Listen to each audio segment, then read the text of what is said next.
back 250 years ago to the anniversary of the founding of our nation, the events that we will be celebrating in 2 days in Philadelphia are very different from the events in this area that early July. From the end of the French and Indian War, proclamation of 1763, forward to 1776, the frontier of North Carolina had passed westward, with the area around Fort Dobbs, what is today Statesville, through this very area and deep into the Catawba River Valley.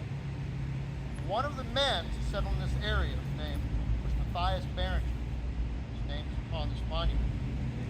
But long before the arrival of European settlers, this river valley had been a contested area between the river's namesake, the Catawba tribe, and the Cherokee.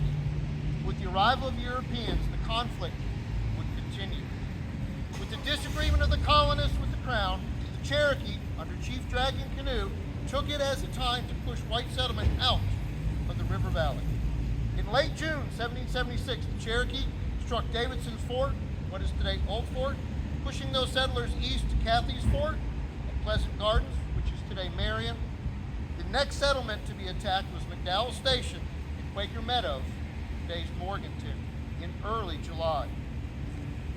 McDowell Station with 120 women and children and 10 men to fight off this force. It was not thought that they'd be able to hold out. General Rutherford, commander of the Salisbury district of this area, began gathering militia to go west to support the frontier. Into this conflict went Captain Mathias Barringer and 7 men, moving west along the Catawba River, scouting for hostiles before the army. Near the Johns River in present-day Burke County, Cherokee warriors spotted this group, waited in ambush. It was stated that Captain Barringer went down in the first shots, but his squad put up a fierce fight. However, 7 of the group of 8 would lose their lives that day. 1 man survived, Philip Frye, by hiding under a log. A short while on, Rutherford's army arrived and hastily buried the men. The family names of the men lost that day: Barringer, Lipscomb, Adam, Granat, Haas, Wilson, and sadly, 1 man whose identity is not known today.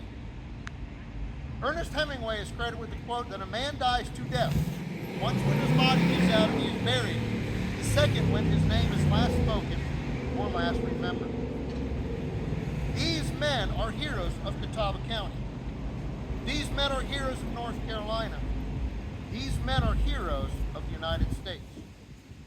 They were honored here on this date in 1897 by this monument, so they would be remembered. We gather here today to carry their remembrance for future generations. As you bring your children and your grandchildren into this town and around this square, please share this story. Share these names.